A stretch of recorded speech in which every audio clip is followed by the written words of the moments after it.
start the recording and go from here. Tonight, I want to do several things, and I know I just got word from Lauren that she won't be joining us tonight. She is not well, she's sick, and then Danielle won't be joining us, I don't expect, tonight with things going on with her. So hopefully we'll carry on, and we may have a shorter than expected class tonight for that reason, because we only have about 3 or 4 presentations. Adrian did accept the invitation, so I expect her to be joining us here momentarily. But tonight, I want to start off by discussing Finland just a little bit, all of us, and then we're going to hear about your countries with presentations that you have to make. And then I want to begin the conversation tonight about PLCs, talk about those in preparation for what we'll be doing in a couple of 3 weeks as we start looking at those chapters. And then we'll talk about assignments for this week. I kind of kept it a little light tonight because of the new technology. We may try, I would like for you to see the Shanghai video. I know you watched your own Shanghai. I think is one I'd like for you to watch because they did score the highest on the PISA test in most recent tests. And so I want us to look at that possibly if we can make that work tonight. So that's kind of our game plan tonight. And I want to start off by talking a little bit about the Finland phenomenon. And I want to open the microphone. So I'm going to turn all of you on if I can. Let me see if I can do that. Well, you'll have to turn them on, I think. It's not letting me do that for you. So if you'll open up your microphones and have a little bit of conversation about this. I enjoyed reading your discussion posts on Finland. Very good. I thought you all had some good things, some things that I had not even thought about myself. And first, I've got a few questions I want to just talk about. And these were ones that what I would have used if we'd have watched it in class together last week. But, each of you take a minute and describe what you saw, what impressed you the most of what you saw from the video. Who wants to go first? I will.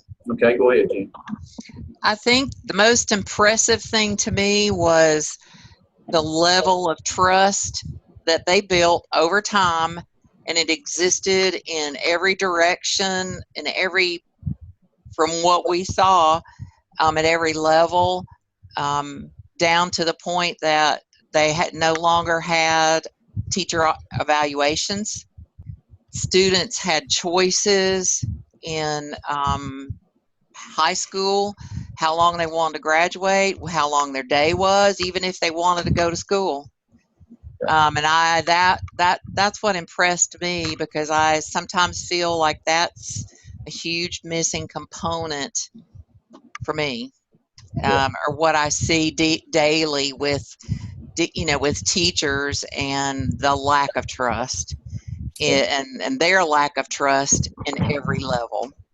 Yeah, and it seems like that just is mushrooming more and more all the time. I remember back when I began my administrative career at the central office, had a new superintendent came in and the central office with him pretty shortly after he came to the school district. And one of the things he did was give out a poem about trust. And I've got it in my stuff still in my file somewhere. But he really emphasized the notion of trust. And I think that every time I see this video and think about Finland, that just comes back to my mind. It is a critical factor in Finland, and I think it's important. So good. Who else? Next person. I'll go next. Okay, go ahead, Kevin. I say the thing that really impressed me the most was the fact that teachers were treated like professionals. Even with my staff teachers, I'm always challenging them to see themselves as professionals. And it's a challenge in our country because anytime you read the newspaper, anytime you look at TV, it's always talking about the things that the teachers aren't doing. So a lot of times teachers don't feel that they're craftsmen or they're skilled at what they do. They don't see themselves as professionals, I think sometimes they forget that they are licensed by North Carolina Department of Public Instruction. They are certified and licensed to do what they do.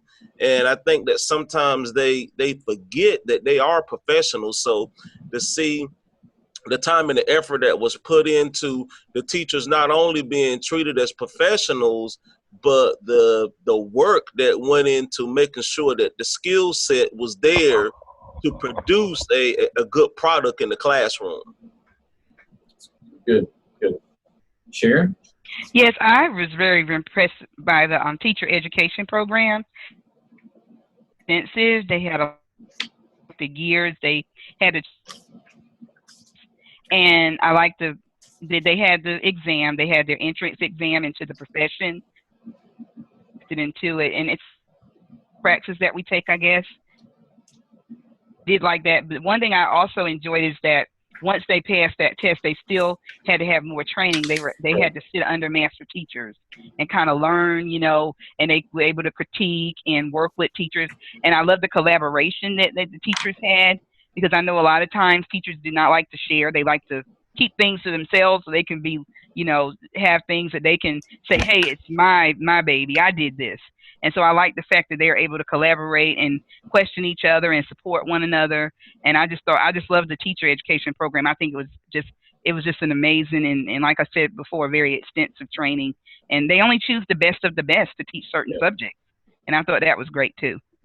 Well, every time I see this again, it reminds me, I think of the medieval times. We had the apprenticeship kinds of programs, and that's really what they have in Finland. I mean, and I remember reading in your discussion post that you said, that was the most profound thing to you. I do think it's a significant key. And we see that, and I don't know what you've seen. You've all had a chance to look at least one other country. Many of these countries have that as a component of their reforms or their change or their improvements. At least the way they're attacking education now is through a teacher induction program that's a lot more robust than we have it. We tend to think, we've got these mentoring programs and things that are fairly new in their intensity in schools, but they're nothing compared to what they have. And so I was pleased that you brought that out. Okay, Adrian, what did you take away from it? Are you there? I see your icon on there. Can you unmute yourself and talk to us a little bit about what you saw? Hey, yes, we're talking about the Finland video, correct? Right, yes.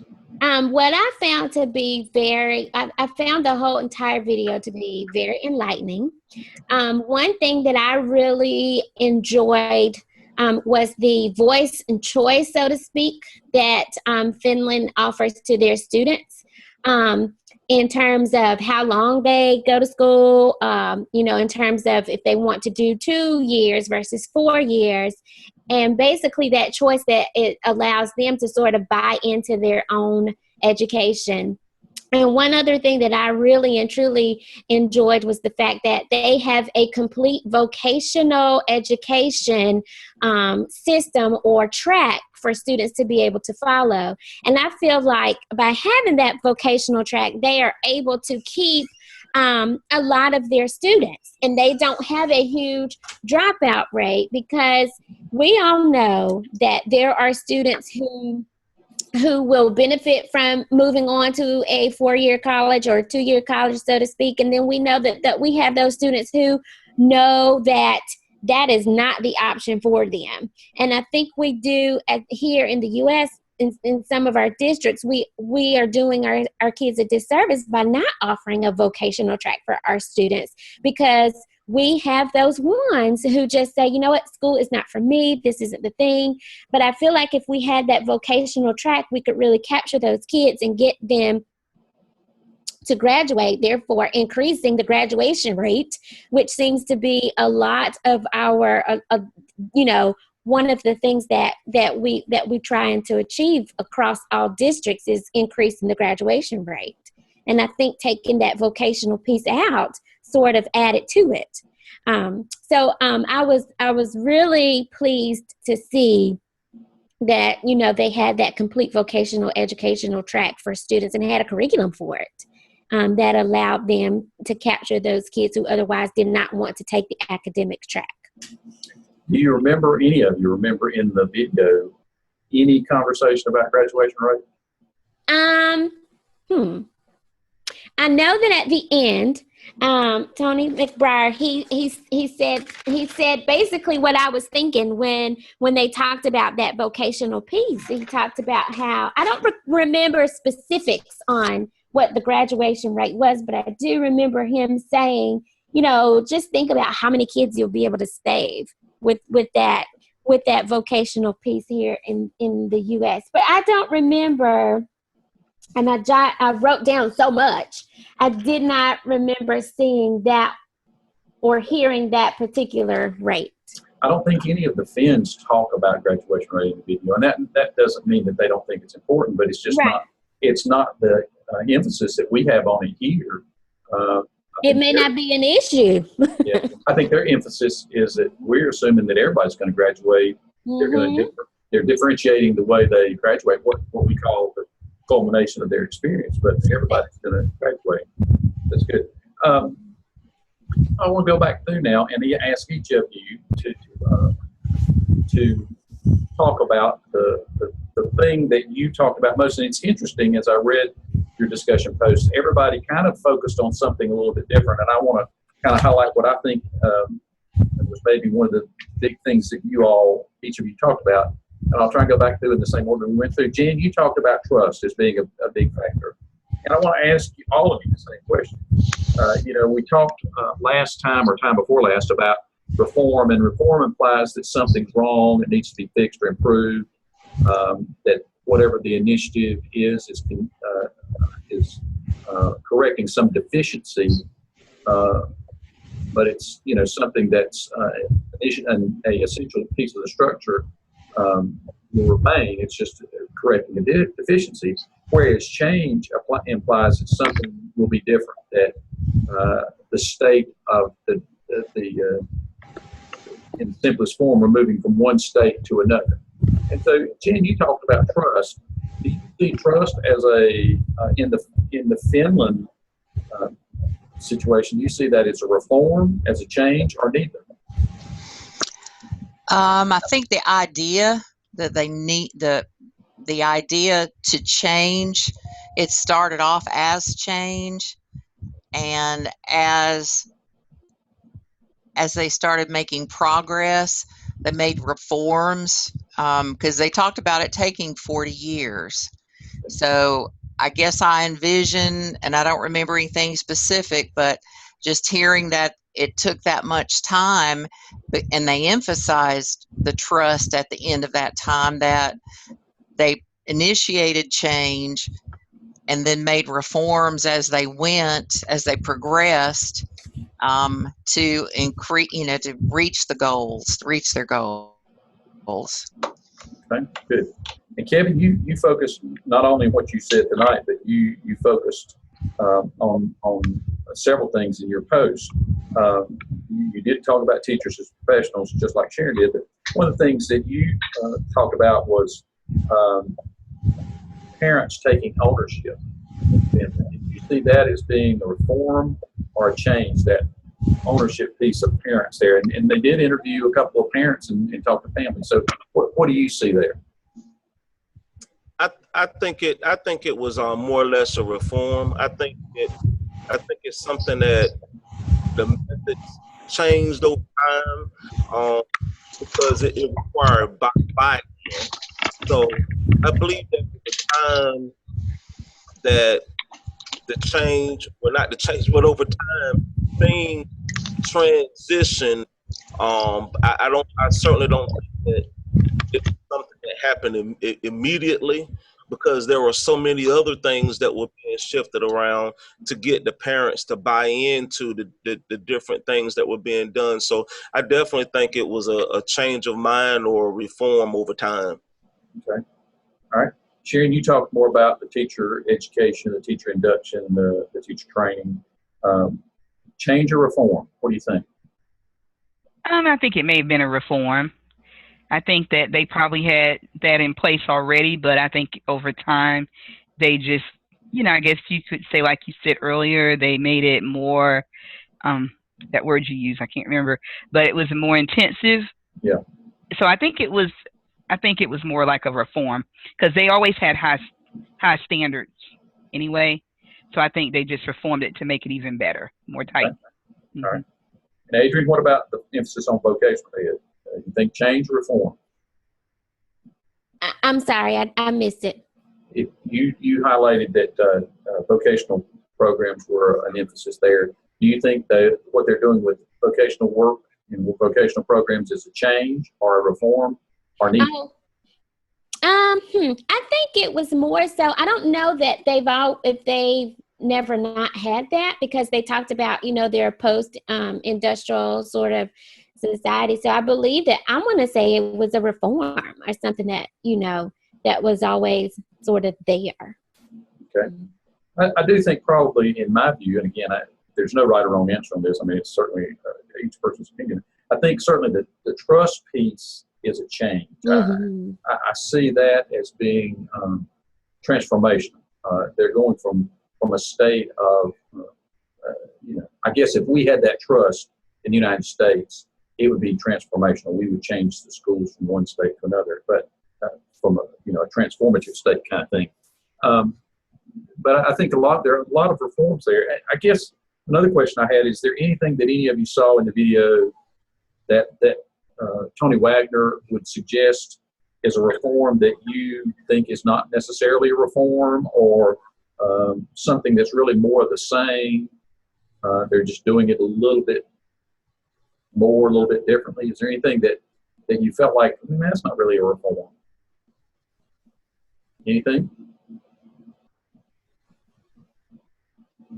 Let me ask it, maybe extended a little bit.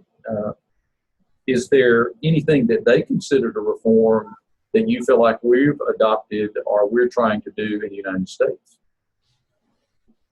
I'll speak to that, because I did notice, I noticed some things. For instance, when they talked about in the very beginning how kids go to school at age 7. While we're not doing that yet, there was something that sort of stuck out, was that they have the same teacher for several years. And so they get to know that teacher and that teacher's style, and the teacher actually gets to know the student and their learning style. I found that very interesting, and I think it stuck out with me because my children, my son is in second grade this year, and so for pre-K 3 and pre-K 4, he had the exact same teachers, so they practiced the looping sort of thing. And he was with his first and second grade teacher, or his kindergarten and first grade teacher, for 2 years, and he'll be with his second grade teacher throughout second and third grade. So I found that very interesting, in the fact that they are, that practice is sort of coming into play. I don't see that, and have not seen that at any other school other than the school that my children attend. So is that a intentional program, or is that just? It is. It is very intentional for that very same reason. They get to know that teacher's learning style, the teacher or teaching style, and to sort of get them acclimated to one sort of person instead of change every single year. And that teacher may have a different teaching style, and it sort of makes it difficult for students to adjust and to do well. And they really believe that has an impact on how well their students do. And for me, I'm sold on it, because they're a very high performing school, and that sort of thing, and it works well for them. And I've seen, even with my son, that it's been great for him to know who he's having for the following year, and to sort of get adjusted to that teacher and that teacher's style of teaching. I contend that probably works when you've got high quality faculty, and you've got people that parents want for a second year. I would say, if you're in a setting where, you've got some marginal teachers, and they're, you all know, having been in school administration, there are times when we have teachers that nobody wants. And if That's you find right. that, then looping becomes a real issue. But it Mhm. seemed as though they took looping to a even greater extreme or greater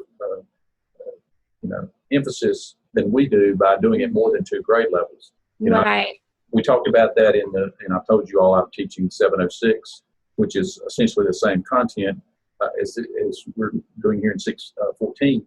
And somebody said that, and they said, well, something about we don't do looping here. And I said, well, we used to. It was called the one-room school. We had the ultimate in looping at one time when we had, you had the same teacher for maybe 10 or 12 grades. But again, I think it all goes back to if you've got a good teacher. I think, back to your point, Sharon, I think, what they're doing to strengthen the profession and strengthen the quality of teaching is a key to being able to loop more than a year or two, because I do think it's a disaster if you don't have that. I'm not sure, and somebody pointed this out, it may have been you, Sharon, somebody pointed out that the notion that they have, 6,000 people for, I don't remember what the number Oh, it's 1,600 people, Yeah. 1,600 candidates, and they pick 10% Yeah. Mhm. of those, yes. So with those kinds of quality and that kind of exclusivity can bring, I think they can certainly be assured that they're going to have really high quality people in the classroom. Mhm. Anybody else that had a reform that we're doing here that you saw a piece of? I saw when I was looking back through my notes, it said that Finland believe that teachers are not assembly line workers. And when I read that, that made me think, the old school way of a teacher standing in front of a classroom and the students just sitting there receiving the materials, how we are working hard to move away from that in our observation assessments, looking at changes in the strategies, methodology to get the students more involved with small group, student-led conversation, student-led lessons. So just not a teacher being robotic or training robots. Yeah. We'll talk about that again in a little bit when we talk about PLCs and that kind of that manufacturing mentality that we have in schools. But that's exactly right. Good point. Anybody else? Something that we're doing? I think a piece, I don't think we're seeing it full blown as they're doing it, but I think we've got pockets of choice that have begun. Everything from magnet programs to charter schools, and so that's creeping in. It's not full blown as it is in Finland. And then also some things like the Common Core standards, where the focus is on teaching kids to think and be engaged actively. We see that and hear that more now. Yeah. Good point. Anyone else? Okay. What are we not doing that you saw in Finland that you think we could implement here? I would love to see teachers be more open to observation, like the teachers in Finland. And it is, it's been unreal to me as an administrator how teachers really hoard, their lessons, or they're not open to any sort of feedback, and it's like, how dare you tell me this is what I'm doing, and not from an administrative standpoint, but from a peer standpoint, from peer teachers. I feel like teachers would be able to benefit from being able to observe other teachers at practice, even in their own discipline. So what I do as an English teacher was totally different than what one of my colleagues was doing down the hall. However, me observing her observing me, we were able to kind of gain insight into how we were able to reach students at different levels. if that makes sense, or how to reach students or teach students a certain skill. And she had a strength and I had a strength. And we sort of worked with one another, but we were open to that. And a lot of teachers aren't open to that. They teach with their doors closed. They don't want to, it's almost, let's say, to have other teachers to come in to even observe what they have going on. And I wish more teachers were more open to that sort of thing. Yeah, I saw your passion in your post on the discussion board. You said some teachers almost dare anyone, all caps, to provide any constructive feedback. And I do think there's that sense at times. There is not the kind, at least in my observation and experience working with teachers and administrators for a while, there's not the kind of openness to critique that there seems to be in Finland. And I don't know if that goes back to the trust factor. You all have seen it as we've gone to a new evaluation model. Some of you have been doing this for a while, and that the model doesn't assume that it assumes proficiency. And it doesn't assume that people are, at that top level. And consequently, we've had some teachers who've just been incensed. What do you mean that I'm not doing that? Well, the rubric looks different, and it says you do not only these things in this column, but you add these things and add these things and add these things until you are a master teacher. And so, very, very interesting. Anybody else want to comment on one of the things?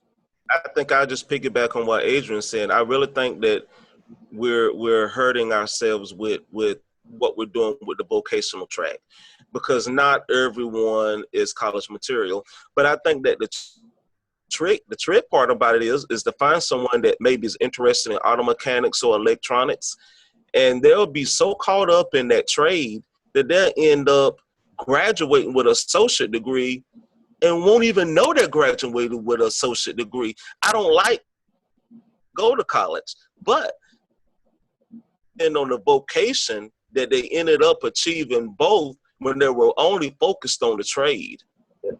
Yeah, you're right. You're exactly right. Anybody else? Let me ask one more question, then we'll go on to the countries here in just a minute. What do you think needs to be different in the United States before, and pick one of the reforms that you saw there, before it could be implemented? Tell me one of the reforms, and what would we need to do differently before it could be implemented? What do you think needs to be different in our schools and the culture of our schools?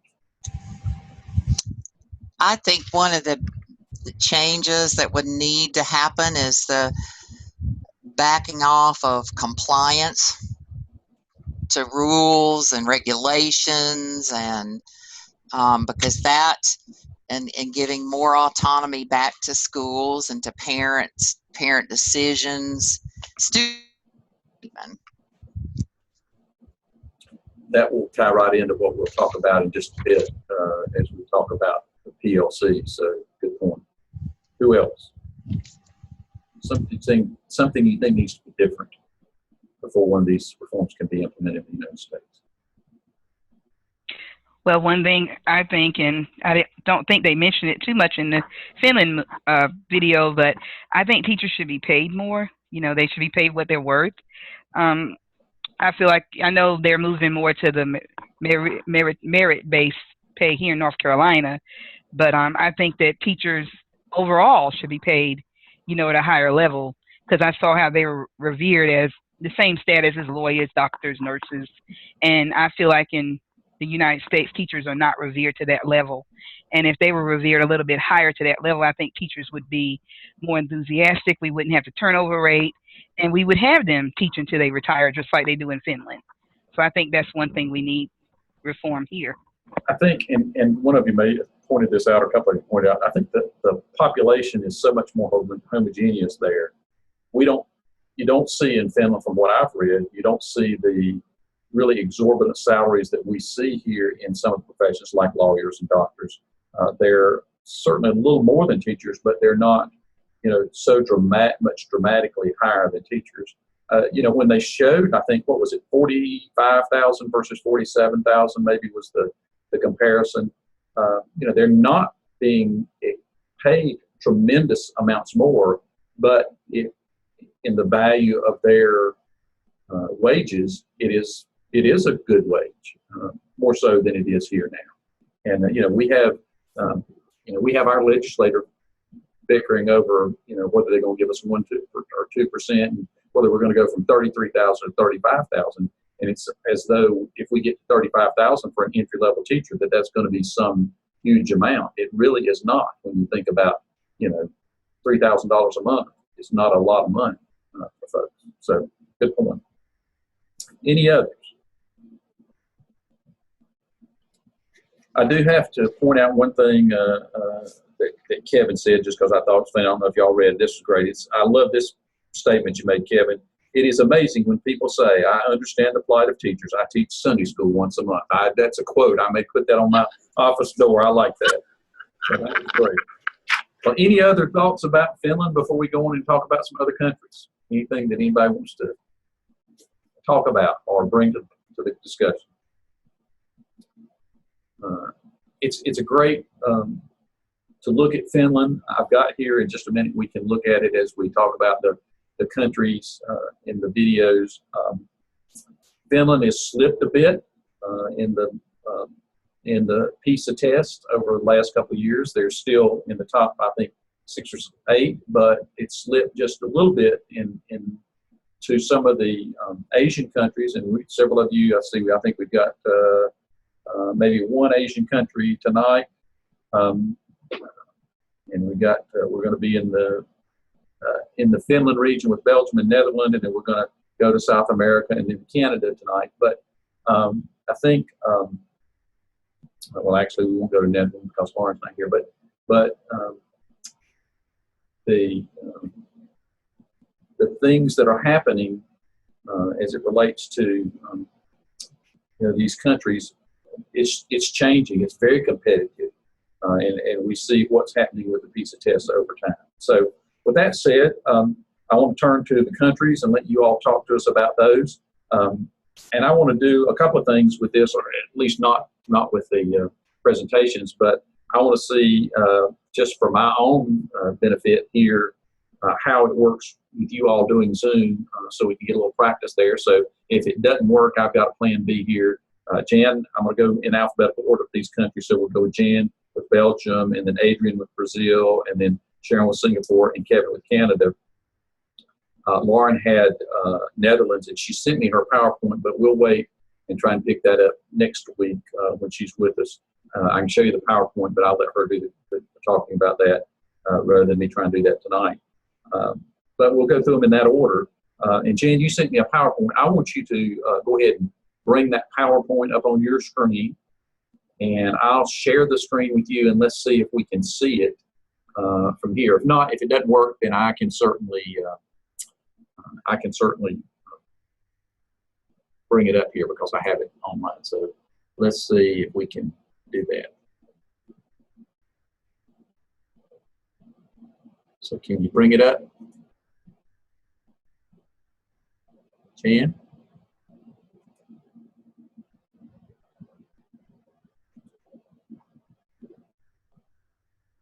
Are you there?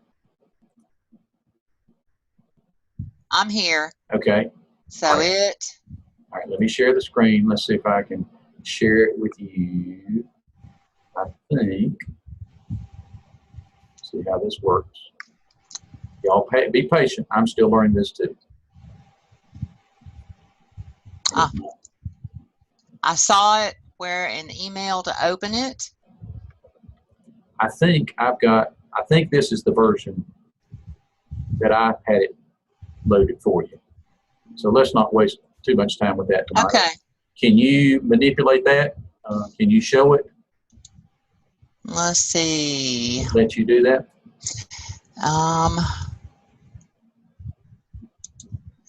It is not. Okay. Let's see. Let me see how I can do that here. Hang on just a second.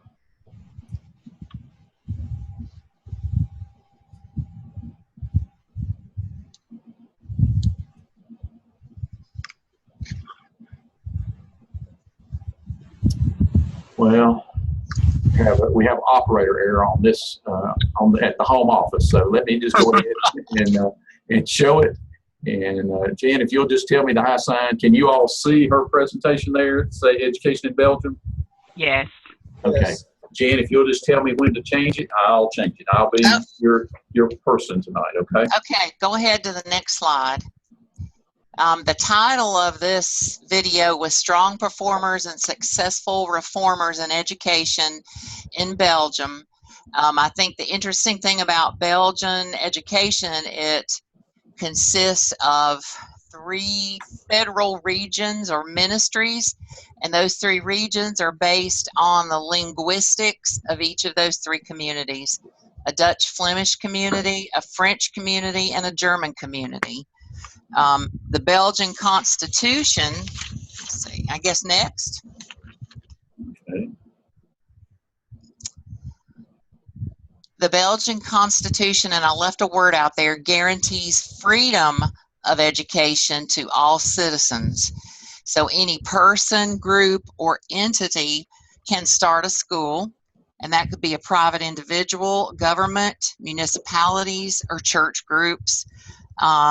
There are also the schools that are there they have public schools, pedagogical schools, religious schools, private schools run by private individuals. So a wide variety of operational or who is responsible for the schools. Okay, next slide.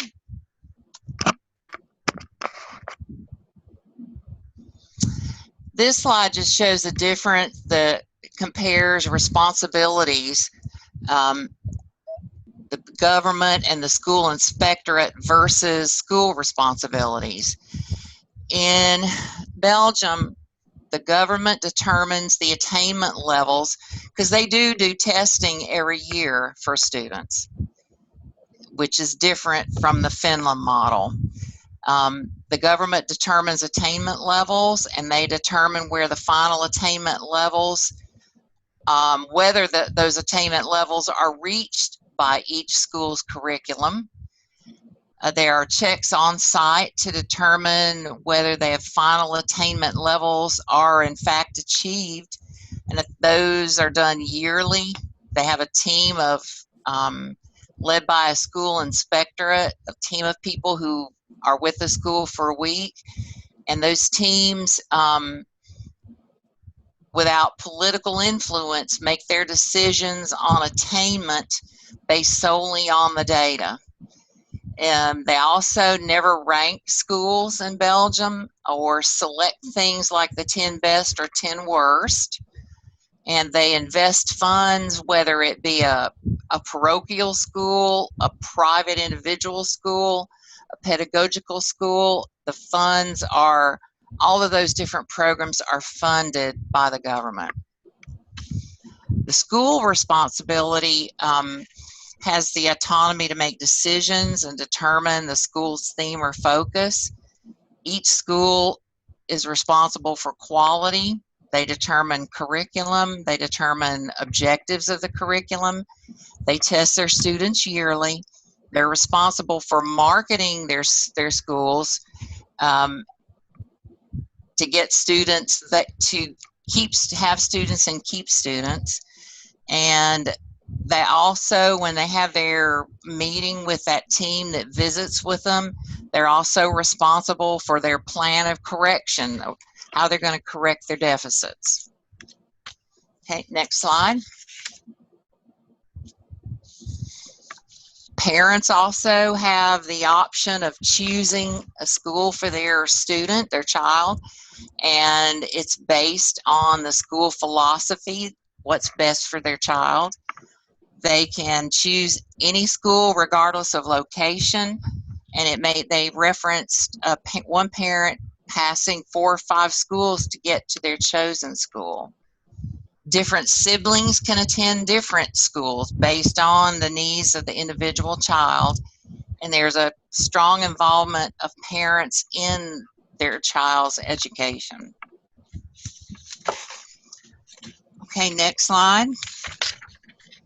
I actually went to the PISA test just out of curiosity in Belgium, and I think that the testing occurred this year, but the results are not there. But I highlighted Belgium. They are ranked 15th in the last results that were. This was 2012, I believe. Yes. Ranked 15th, and United States was 35th. But I just thought that was interesting because I wanted to know more. I know nothing about the test, so I was curious about it and just wanted to do a little more research on it. I don't know if you saw it. I believe if you went to the PISA site and got this chart, which I have got it to show tonight if we get a chance to look at Shanghai. I believe there's some sample tests or some sample questions on their site that you can take a look at too.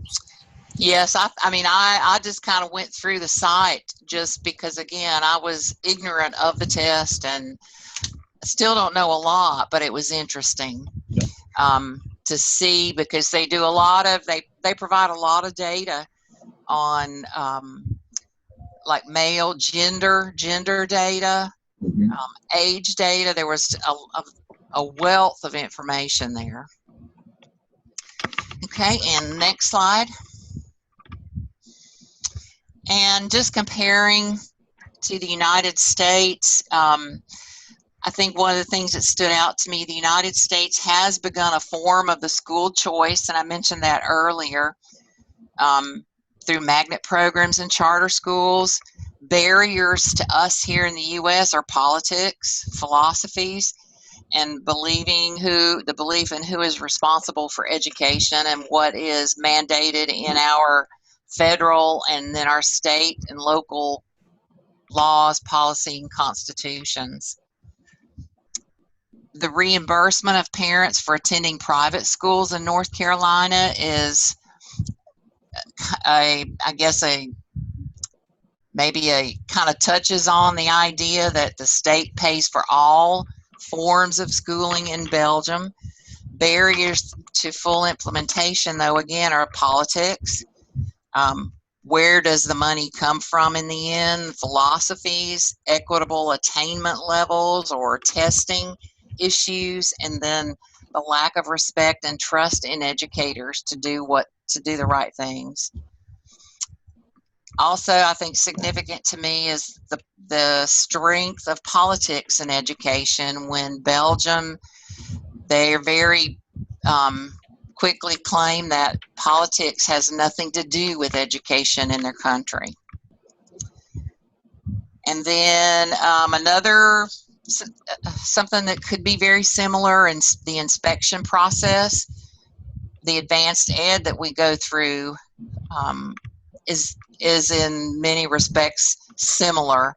But again, there's a lack of, the barriers include the lack of consistencies from even across the state, much less across the United States. And then the last slide is just the future. I think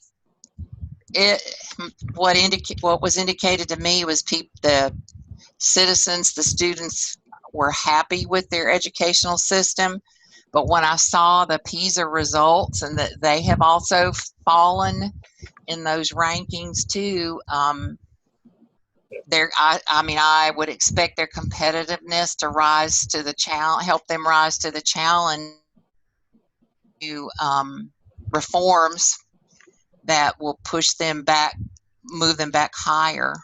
And I think their reform initiatives, the positives about their reform initiative involvement, the lack of influence that schools have, compare schools to one another or their students to one another. School cultures were described as personal and warm, and the schools are responsible for coming up with a plan. They don't have a government agency come in and take over to change what was happening and for improvement. It rests with the school themselves. And I guess the biggest unknown factor in all of this is the worldwide economy. You know, what effect will that have? And that's unknown for everybody, for every country. And that's all I have. Okay. Any questions from anybody for Jen? Good job of giving us a good overview of what's going on in Belgium. Anybody? Questions? Very good job, Jen. I think that one of the things that I picked up the PowerPoint, the United States is so competitive. And you mentioned several times that the parents had a choice, but there was not competition to see who's number one, number 10. I know in the United States that would be difficult because we pride ourselves in who's number one. So I know that, I mean, even if you look at schools of choice, it's all about being competitive. So that really caught my attention, that they were able to have choices but without competition. Right, and I think they mentioned in the video, they mentioned the marketing. The schools are responsible for getting students in their program, and I think most of the schools they're small, also not as small as Finland's, but they don't want their schools having more than 400. I think it was 425 students. So they do maintain the small, personalization, I guess, of a small community, school community. I've had a chance to visit in Belgium, and it is a different community feel there. Obviously, in any European country it is, but there is more of a sense of neighborhood community, I think, in their schools there. You know, it's something. It's culture difference there. Okay, any other comments or questions? Okay, let's go south to Brazil. Adrian, you ready to tell us about Brazil? I am. I do not have a PowerPoint. Okay. So I'm just gonna talk to you about from the notes that I have here. So with Brazil, just before 2000, well, actually, prior to the 1990s, education in Brazil was strictly for the elite class. So if you weren't a part of that elite class, then you didn't partake into school unless you could pay for it and that sort of thing. So it wasn't until universal for in education in Brazil. Once they implemented this change in who they allowed into the school systems and who they opened it up for, they didn't allot for the resources. So here, in 1988, you're opening up access, you're making it sort of from the Brazil Constitution, you're allowing all students to be able to take access or have access to education, but you're not allotting for those students who are coming in. So that was one thing that they actually had to look at. They had to look at how they were going to spend for students. So in 1998, they spent $956 per student in primary school, and then they spent $1,069 in the higher education. And so when they went back to maybe, look at that to say, okay, we have all of these students. However, the resources that we have available are not lining up with that. They had to go back, and then that amount per student actually doubled for primary and secondary students. So that was sort of the first thing that they had to do when you're looking at change. You have to just, so many times we say, okay, we're going to do this, but you don't allot for the resources that are that come with it. So the year 2000 was a year of change for Brazil. It was the first year that they took part in the PISA test. And of course, when they received the results from that, it was horrible. They did a horrible job, and partly because they didn't have the resources available for the students that they had actually allotted to join the system. So they did horrible. Their dropout rate was horrible, and so they decided that, okay, we've got to do something. And so what they did, they started to, in terms of doubling that per student amount, they decided to focus on one focal point. What is it that we're going to do? Instead of having all these different initiatives and these different goals that they wanted to take part in, they actually came up with one focal point. And that focal point was, reading. And and literacy for students, and ensuring that all children were able to read.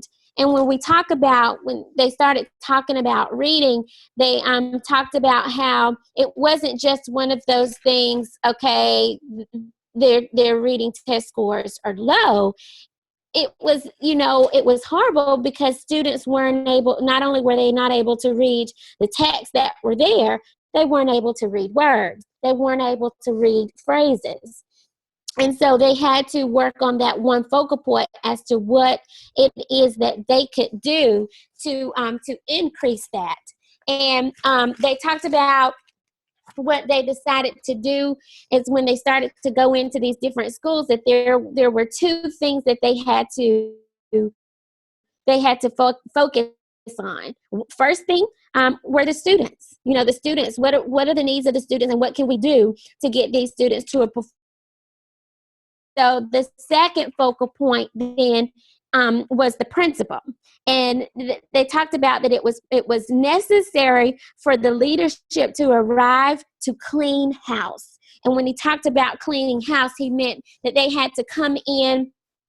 And not only should they be able to read the results of what was happening with their specific schools, but understand those results and create strategies going to work from those said results. And so they highlighted one specific system in Brazil, Cercia, and I may be pronouncing that incorrectly, but they are the 17th largest in the state by area and the 8th largest by population with 8 million. They are also one of Brazil's poorest states, and for years they were the lowest performers in education. And so in recent years, because of this reform and this change that they have done, they've actually, they're now a showcase system for educational reform. And that's, by having that principal to go in, and they talked about how this principal, every single day, he starts with a welcoming ceremony. And that ceremony allowed him eye-to-eye contact, not only with students, but with teachers, but with staff members and that sort of thing, so that they can move forward within a year. He also talked about how attendance was one of the things that sort of prevented them from being able to produce any effective results, because students weren't present. And if students aren't present, they can't learn. And so they hired one specific person for every 200 days that they're in school to go into the classrooms, see who's present, see who's absent. She reports back to the principal. And from that office, they begin to make calls home. Hi, I noticed that, Sierra isn't in class right now. What is it? Why isn't she in school? So they really have a pulse of what's going on in the school. They keep their hands, on the pulse of what's going on in their school. And so with that one focal point on literacy, they highlighted how teachers, what they do, they have one-on-one sessions with the students. And so they have students to read to them. And whenever those students, when they have the feedback from the students, it's important to, give them that one-on-one feedback then, and how it's critical for teachers to be able to give them that information. This is what you're doing wrong, and how you can actually correct that. And it makes it it makes it better for the student because they have that information to be able to go from. They have that feedback to learn from and able to work on. So Brazil created the Basic Education Development Index. And so what that does, and they call it the IDEB, of course it's backwards, but this Basic Education Development Index, it includes data that is collected by the Ministry of Education about the performance of each school. And so based upon that data, goals are set. The principal sets goals for that specific school. And again, here, just like in Finland, they have this freedom to go and complete or come up with a curriculum that is, best for their students. And it's going to vary from district to district. It's going to vary from school to school because you're dealing with different things. And so it's so very interesting. Every week, the principals come together for an 8-hour meeting. And in that 8-hour meeting, they discuss the happenings at their different schools. And so, of course, you have, just like in any world, you have your schools that do very well, and you have your schools that aren't making any progress at all. And what I found so very interesting was the fact that when you have the 2 and 2, the disconnect there was the socializing and the conversations that these principals have among one another. Instead of high-performing schools speaking with high-performing schools, they paired these principals together with schools who are low-performing. And they say, hey, what do you have going on over there? What works for your students? And then they go back and they implement these strategies based upon the makeup of the school. So, of course, what works for one school may not work for others, but they sort of paired these principals together with similar backgrounds so that these strategies would have would be likely to work. And for the most part, they did. In 2000, the PISA test revealed that 56% of the Brazilian 15-year-olds or 15-year-olds and younger were at a level 1 or below. Well, then, going in and working this reform and this change, in 2009, and they reported that proportion fell just below 50%. And reading skills increased, or reading score increased from 396 to 412 in 2000 and 2009, respectively. Math scores increased from 356 to 2003 to 286 in 2009. And then the last tested area of science, it went from a 390 in 06 to a 405 in 2009. So what really helped these different districts was the establishment of goals and, taking into consideration the background of each school and each district, and then the freedom to create a curriculum and really work that curriculum so that it meets the needs of the children who are in those specific districts, in those specific schools. And in the end, it talks about how those teachers now take pride in saying that they're an educator. And in most cases in Brazil, it wasn't that way. It wasn't that way because they were producing students who were illiterate. They were just passing through the system these students who couldn't read, not only couldn't read words and phrases, let alone the texts that were required.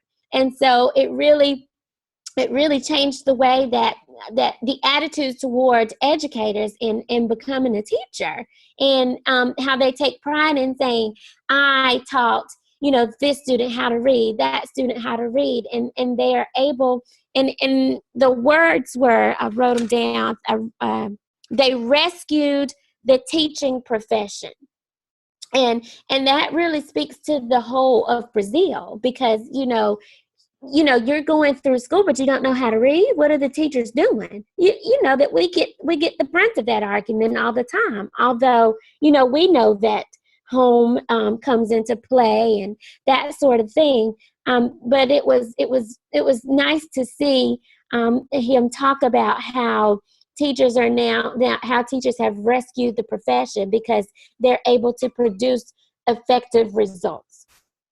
So unfortunately, I didn't have a PowerPoint, but those are my notes in talking about Brazil and the reform that took place there. And again, it really goes back to attitude.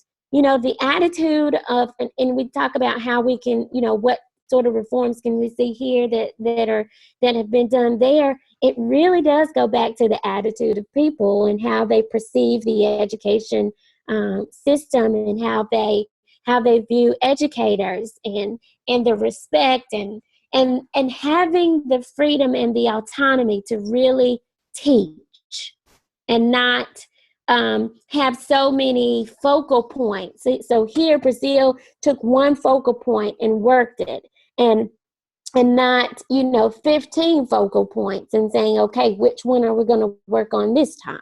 So that really made a difference.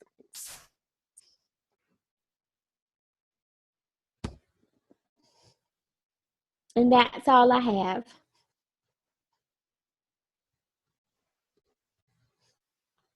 All right. Brazil is an example of a country that really has tried to focus as opposed to doing everything all at one time. They've really tried to focus, as you said, on literacy and really goal setting and data-driven goal setting. So good job there. And no worry about not having a PowerPoint. That was not a requirement. Those of you who did, that's fine, but not a problem. Are there comments that any of you would make or questions for Adrienne about, since she's our Brazilian expert? Any questions there? I just want to say it was just good. It was just interesting to hear how it was a progressive reform. Mm-hmm. And a lot of times we're just so impatient.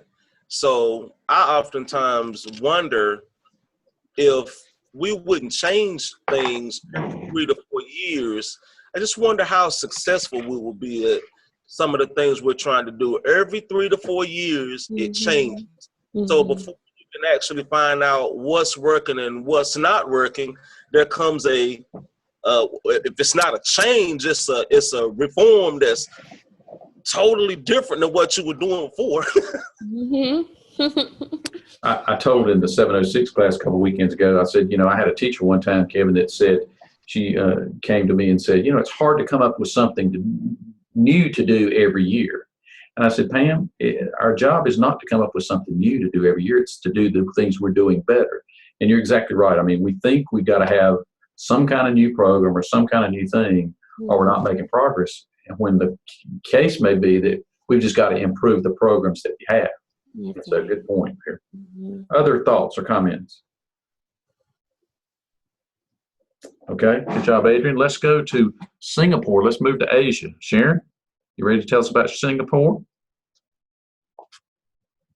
You have to turn your microphone on. Yes, sir. There you go. I have a PowerPoint as well. Do you want me to try to pull it up? Try and pull it up. Let's see if Okay. you're luckier than I was with Jan. Okay. Tell me when you got it up on your screen. It's ready to go now, sir. Okay, let's see.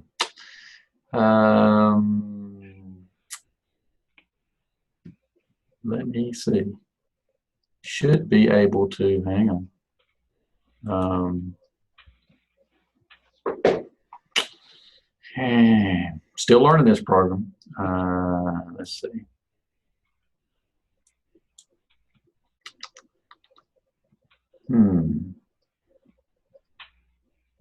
I was assuming that I would see it here. Hang on just a second. Should make you the presenter. Let me see.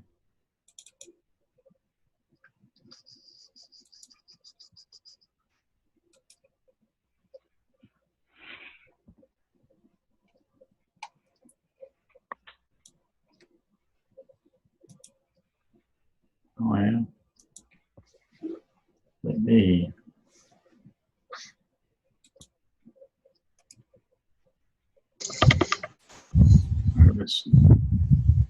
See if this does it for you. Now, Sharon, do you have at the bottom of your, if you go to the bottom of your screen, do you see share screen? Yes, I do. Do I need to click that? Click on that. Okay. And then you should have a box that comes up with, that should show your PowerPoint somewhere in it. I see it. All right, click on it and see if we get it then. This takes just a second for it to do it.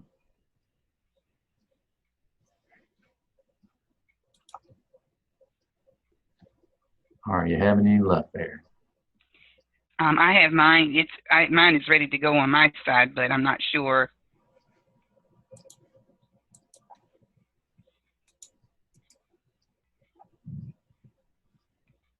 All right, you start. It's taking just a second.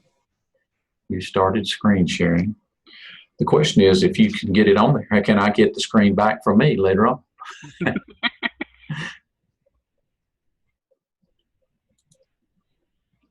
I got it. Does everybody else have Singapore and education reform? Yeah, we got it. All right. All right, Sharon, looks like you are on. Now the question is, when you get done, if I can get it back, but at least we got you going. So, okay. And I'm sorry I couldn't get yours going. Okay, that's the title there, and we can move on, please. Okay, I think you can control it.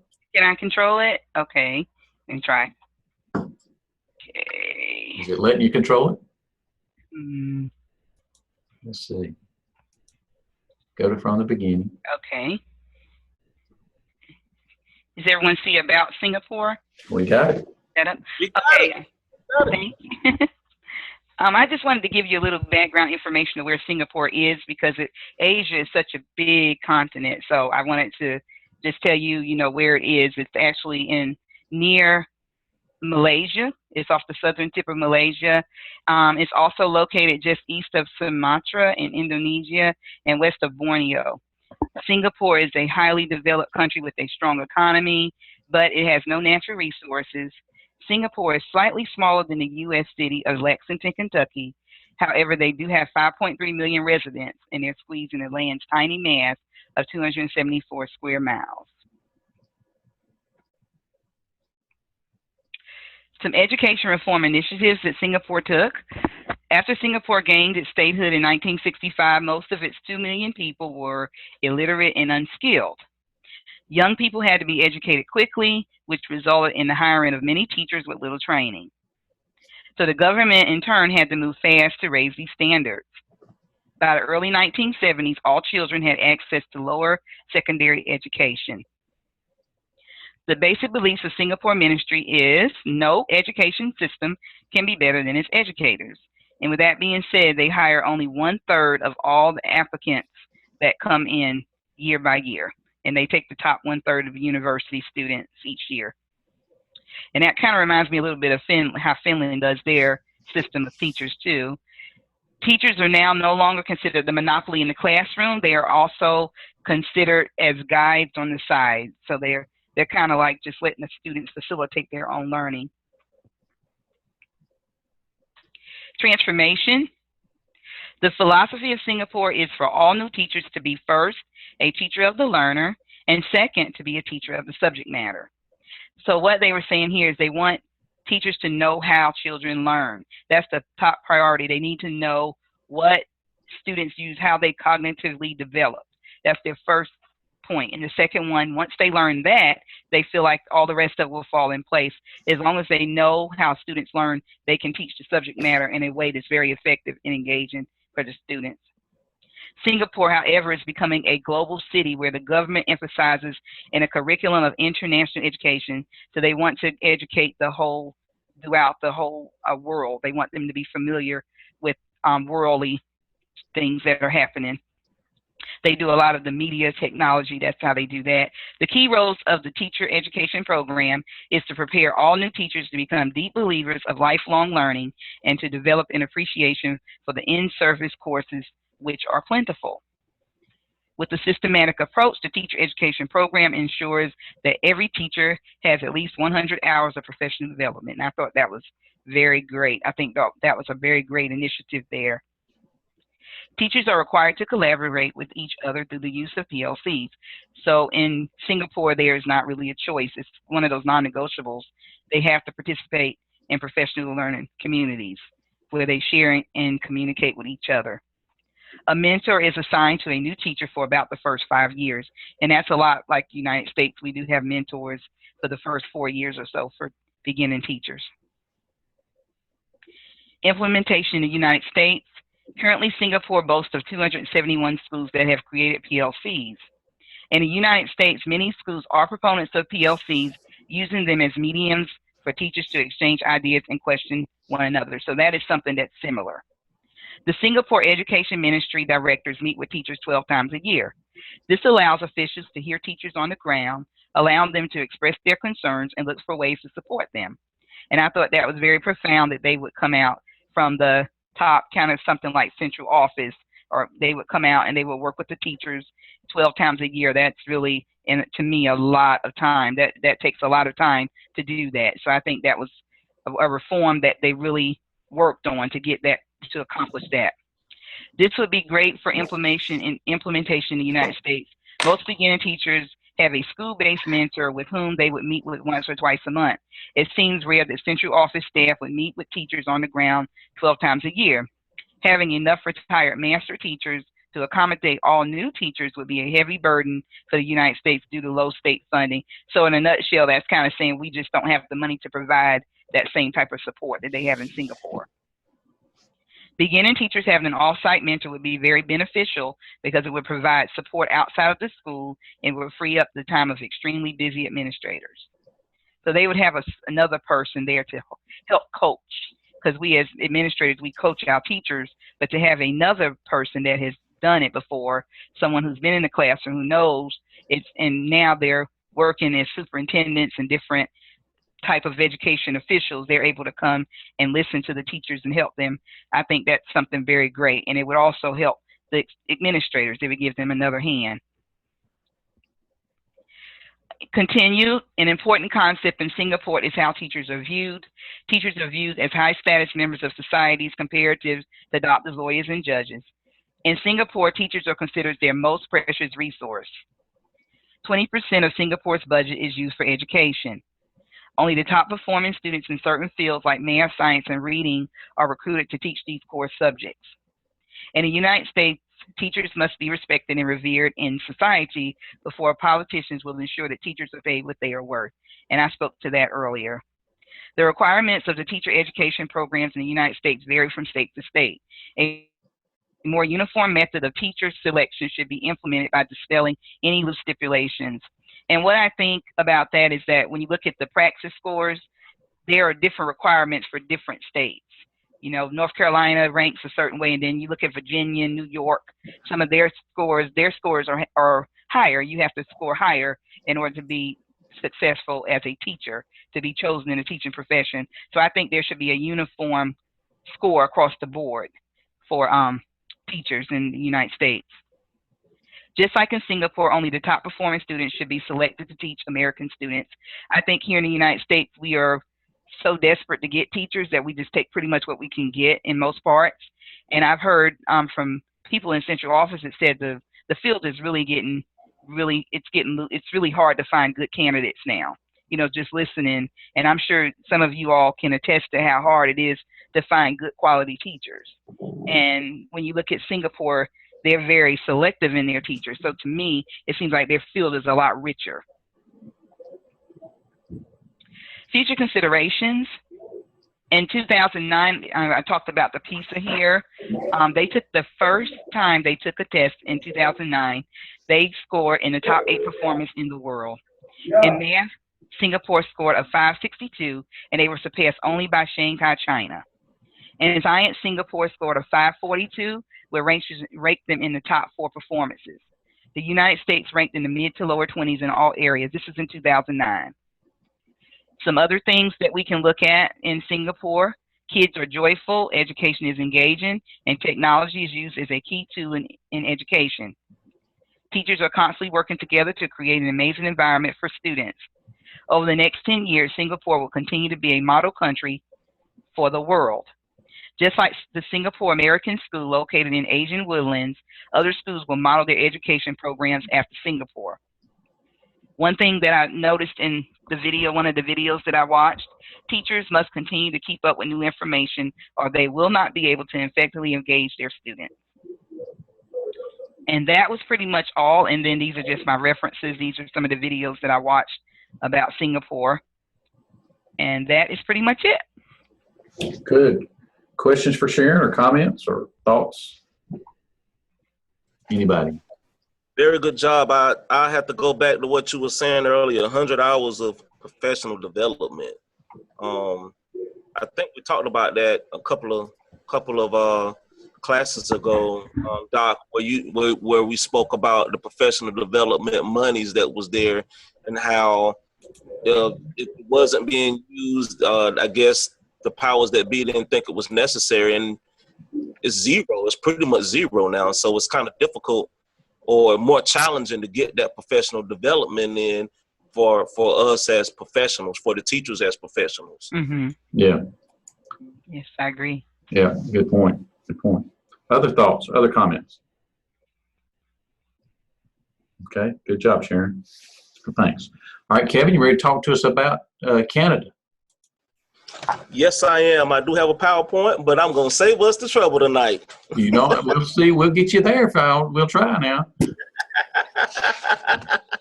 I'm ready to go, so I can go without it. I got Okay. All right.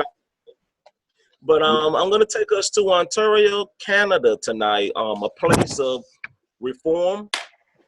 The thing that helps this place kind of stand out is that they have clear expectations.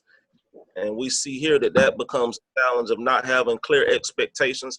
And the goals are clear, and education is a high priority. And so there is a plan. And I thought it was interesting that they enlist people to the cause.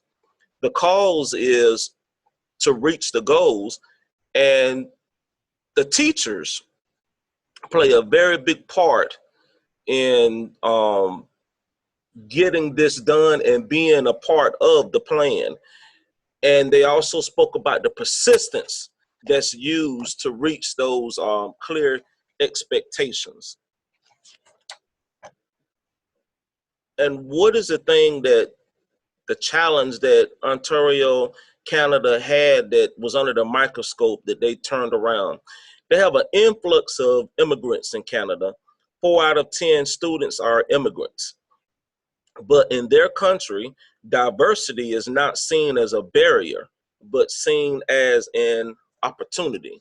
And I thought that was a key there. So a change for the better. They made a decision that they were going to acknowledge that there was a shift in the culture of the city, and that awareness of the challenges of diversity needed to have measures that were put in place to address those challenges. So to make things better, they actually have trainings and assistance given to the leaders and the teachers to address the changes in that particular city. And you'll hear me speak more about that later on. What was done to address these challenges there? They created a sense of oneness throughout the province. They had specific goals, and they looked at strategies that improved teaching, and they monitored the progress of those strategies, and they valued the feedback from monitoring in order to make the adjustments. And one of the things that they did was they set age 8, grade 6, age 15 as key assessment points to monitor the educational development of their students. And so whenever they check these students at these particular increments, if they were not on the mastery level at age 8, grade 6, interventions were put in place to address those areas that were not at the mastery level. And what they found was if they put those interventions in place at age 8 and grade 6, whenever the assessments came, when the students became 15, they maintained the mastery level because of the interventions that had been put in earlier. I thought it was very important that they stated that the results from monitoring devices, or the data that was accumulated from the monitoring devices, were made clear for the schools to be able to implement. We understand that that's one of the issues that we have a lot of times with all of the things that we put in place. If those results are not made crystal clear, it becomes difficult for the schools to know where to implement or how to implement the data.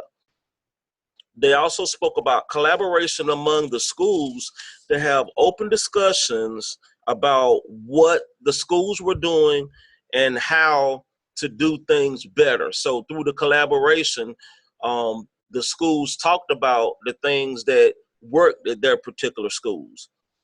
And they identified the practices that were successful, and they looked at ways that they could replicate those successful practices at other schools. One of the key elements that they put in place was a student success program. And with this student success program, they would have one teacher from each school, and the focus was to assist the immigrants with their challenges in order to be successful in school. The immigrant students are looked at holistically because resource connections might have to be made to deal with issues outside of the school. And one of the things that they talked about was that the scores of the immigrant students and the scores of the Canadian-born students were equal. And it was because this program looked at addressing the needs of the students away from the school environment. A lot of the students that were immigrants would come to the country without either one of their parents. And so they would look at what needed to be put in place to help this student to focus on their work when they're at school. The student success teacher had more time to assist the immigrant students with their individual challenges. So they recognized that the teachers that taught the classes would not have the one-on-one time to spend with the immigrant students. So by putting this teacher in place, the teacher could go around and have conversations with the immigrant students to find out exactly how they were progressing, or to see if there was some way or some method that could be put in place to help the students to be successful. This program also called for weekly meetings with the school team, which consists of the guidance counselor, administrator, teacher, EC teacher, literacy teacher, to track the success of the immigrant students. So there again, there was a tracking device to look at how the students were progressing and adjustments were made. One of the very important things that I saw about this program was looking at what skills the immigrants are bringing to the country and how these skills can be enhanced. So they recognized that although they were coming into the country, there were a lot of skill sets that the students had that could make things better for the school, better for the community. So they wanted to look at ways that they could enhance those skills that they were bringing in and to make those skills even better. What the results showed was that from 2002 to 2003, which was before this program was implemented, 54% of the students met the provincial standards. 2009, 2010, after this program had been implemented, 68% of the students met the provincial standards. The high school graduation rate before this program was implemented was 68% graduation rate. After the program had been implemented, the graduation rate rose to 77%. And the results also showed in the 5 to 6 years the program had been in place, the achievement gap of the immigrants had been cut in half. And they also talked about one of the turnaround examples. One of the turnaround examples was one of the schools in town. In 2006, they had 18% of the students were performing at standard. In 2009, after the program had been implemented, 71% of the students were performing at standard. So there was an increase from 18% of students on standard to 71% of students at standard within a 3-year period. And the key elements to that was change in the methods of teaching, not using punitive methods, and the buy-in by the teachers and the parents to the changes. I'm predicting that in 2025, 5 out of 10 of the students will be immigrants. The assessment grades of the Canadian-born students and the immigrant students will continue to be very similar. And I'm also predicting that graduating immigrant students will choose the teaching field as a profession. And there will be more teachers that were prior immigrant students, thus adding to the transition success of the immigrant students. And I'm also predicting that diversity will continue to be embraced through the initiatives passed by those in authority in Ontario. And looking at the US, we can see from looking at the news that this country is in the midst of an immigration uproar. No one seems to be in agreement about exactly how to deal with this particular issue. However, I do feel that reforms within our schools could assist with improving the educational performance of migrating students. One of the many challenges with having students from other countries is the fact that schools are not properly equipped to support the change. I feel that everyone will benefit from using multiple forms of communication to assist the students with their transition to this country. So the focus has been on standardized tests, which leads to emphasize rote learning in English. Research and work needs to be done, I feel, on race relations and dealing with stereotypes, and also improving those race relations and dealing with the stereotypes that cause students to feel like they do not belong in this country.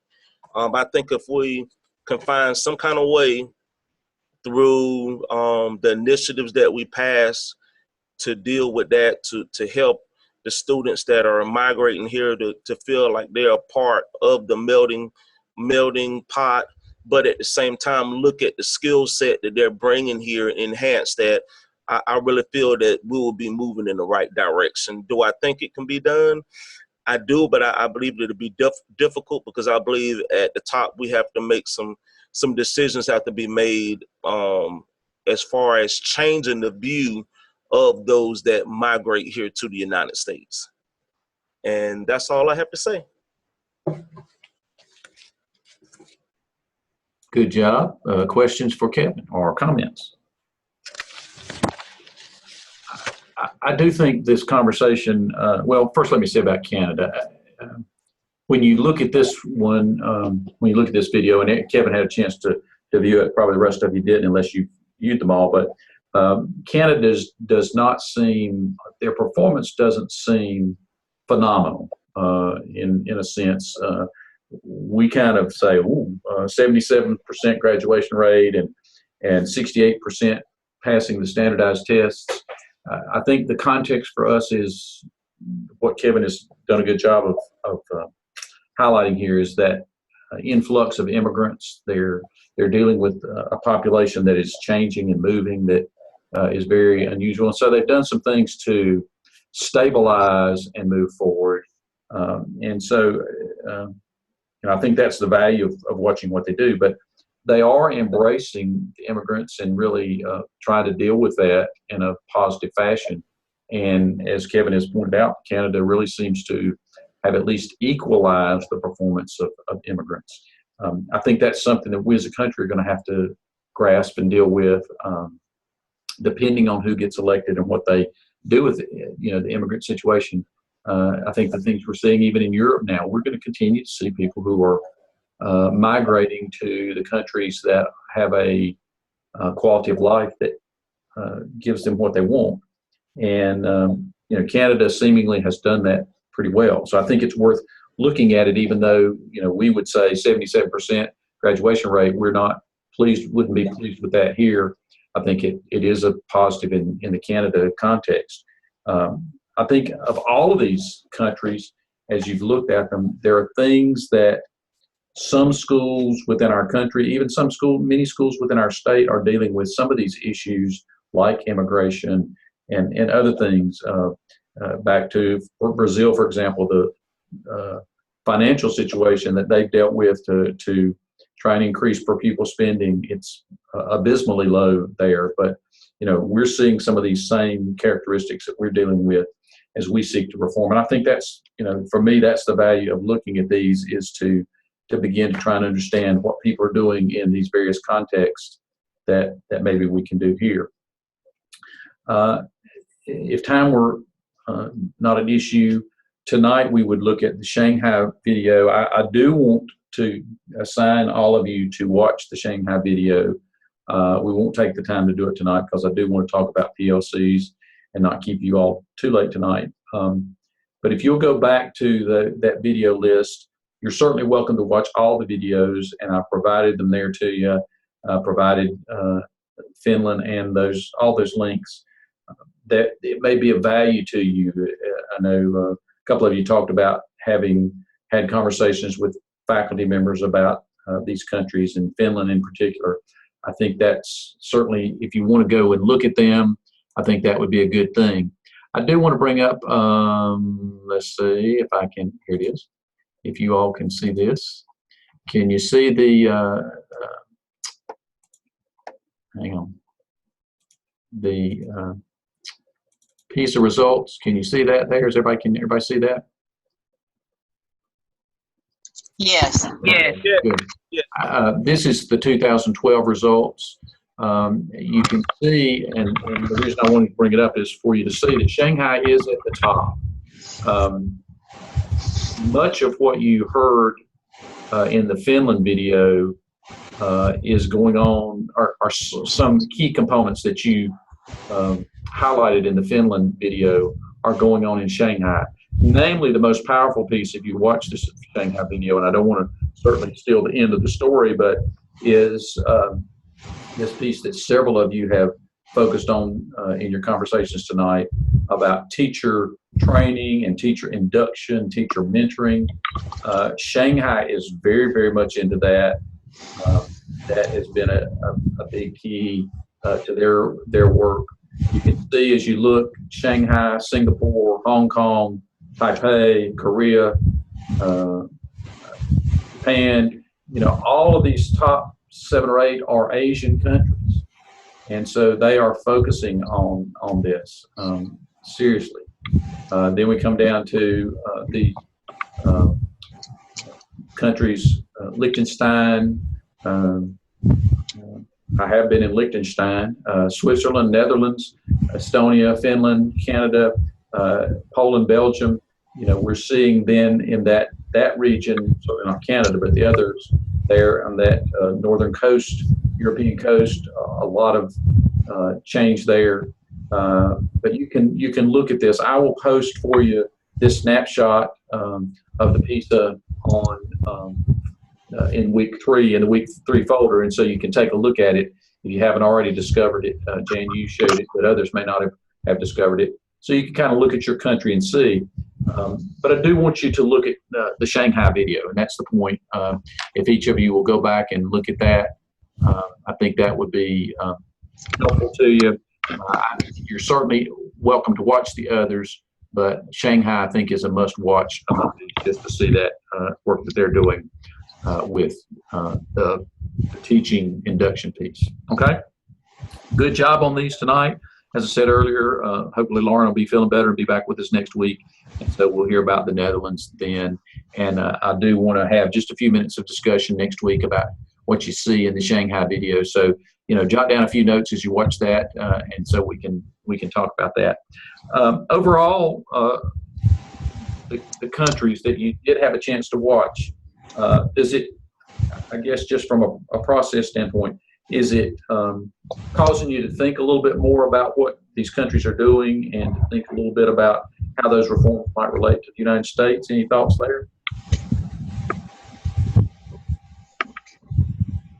Yeah, it does. I'm really starting to wonder, Doc, if there are some areas that we need to identify that we don't need reform, that we need change, because some areas it's just not working, because to continue to do things the same way and expect different results, we might have some areas that we might need to focus on and just go a totally different direction. Because as we look where we are, and if we look at where we stand over the years as far as comparison, working right, something's not clicking. Yeah, and some of these challenges are hard. I mean, trust. I mean, that's a hard ship to turn. And we certainly are not in a place in our country right now where we've got a culture of trust. And I do think places like Belgium, that reform that they're doing really does hinge on what they've done with trust there. I do think some of the things that we're seeing are in these videos are more doable. I think we could do more with teacher induction, but I think it was Sharon, you said, until we start valuing the profession more, and we have people, leadership that values the profession more, that one's going to be hard to do. I think it's doable, but they're challenging to think about implementing some of these things here. You can wallow in your self-pity over these things, or at least collective pity on them if you're not careful. So, but good thoughts there. Let me stop there. We can spend all night on that, and I do want to go on and talk just a bit about PLCs. And so let me go to that. Thank you for cooking for every Tuesday. Okay.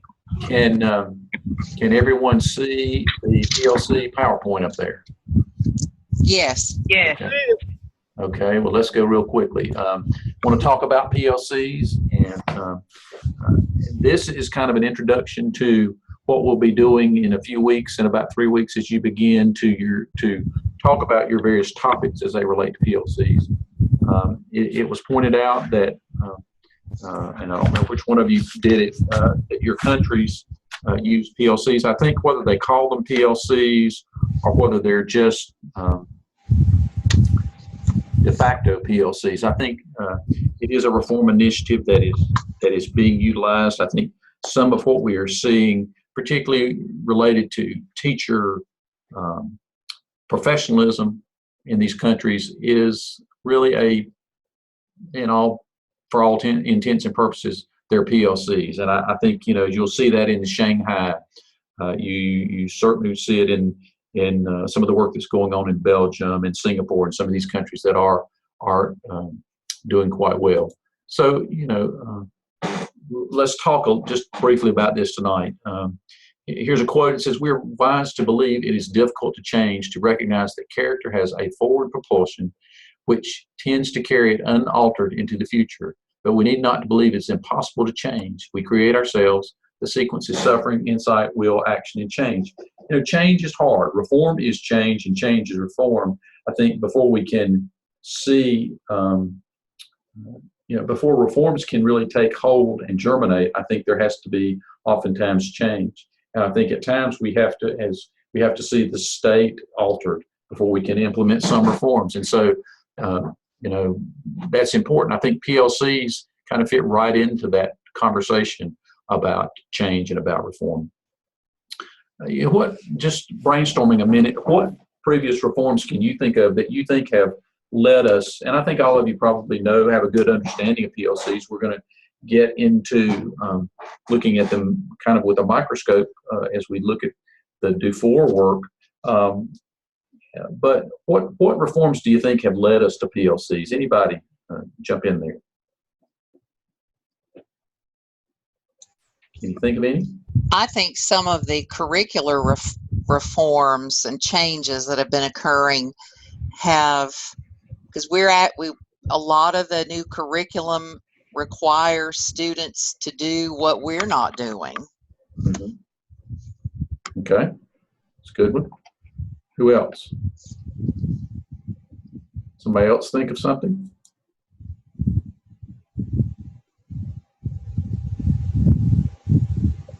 I was thinking maybe the changes to the evaluation.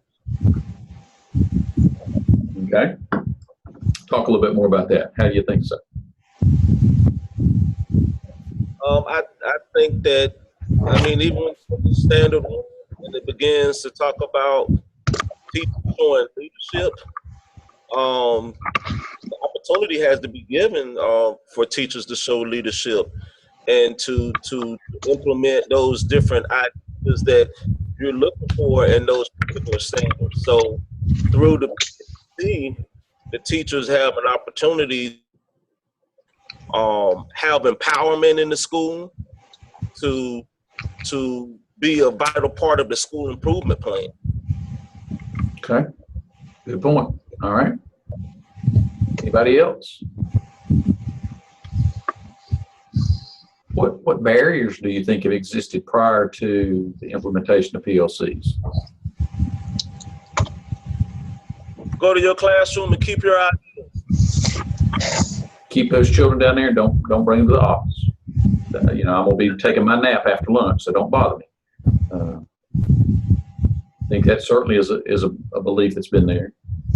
A barrier.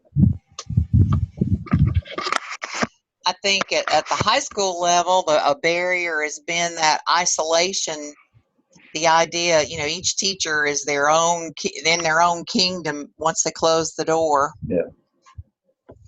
Well, and even going further there, Jan, I think, we and I'm a high school person, I think we're guilty of believing that, I know more about music than anybody else, and there's nothing that possibly an English teacher or math teacher could help me learn about, pedagogy, for example. And I do think we learn things. I've learned when I was teaching, my best friend was the physics and chemistry teacher, and I learned so much from him when I first started teaching about just so many things related to teaching that I was able to transfer to my music classrooms.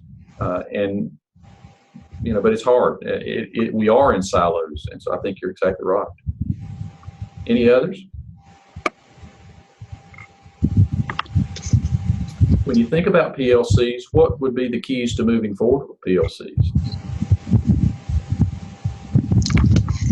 I think we need to improve, increase, I don't know what the right word is, but have that teacher leadership, a recognition of, self-recognition of leadership amongst, within the school and outside of the school. Yeah, I think back to the barriers, I think that's been a impediment, is that we've not had that. I think you're right. Anyone else? Okay, well, let's move on.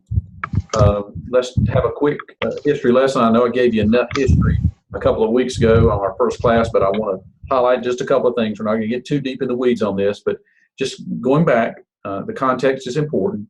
we had the National Commission on Excellence in Education that did a Nation at Risk in 1983. I have it there for you. If you want to go to this PowerPoint and click on that link, you can do that. It's posted in the website or in Blackboard. You can go and take a look and see a Nation at Risk and take a look at it there and see what it says. But certainly we know that in 1983 that was an important game changer for us, and it brought out some themes. The notion that we were declining, that we had deficiencies, that there were threats to our country and threats to our existence and threats to our success. There were afflictions that were coming about on our country as a part of that, and so it was a time of kind of real concern. During this time of what triggered the excellence movement, it did offer a consistent direction or a consistent theme for reform, and I don't think it was a new direction for reforms. I think many of those things were already underway, but it kind of encapsulated or consolidated those reforms. It was really, again, not a new direction. It was just more of a focus and more of the same in this excellence movement. We had, started down this road earlier, and that's kind of where we were doing. It was use the word here, an intensification. It was intensifying those things that we're doing. Quote here: leading politicians and educators, as well those in the national media who cover education, use that 1983 Nation at Risk to reflect on the accomplishments of school reform, and we came to a starting conclusion.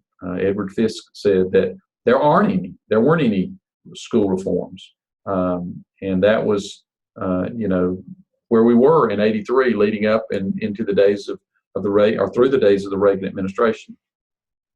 The excellence movement was a top-down attempt to mandate improvement. It was kind of Sputnik, maybe on steroids. That whole notion of scaring our country into, oh, heaven help us, we are not doing what we need to do, and maybe we weren't, but it was really a top-down attempt of the most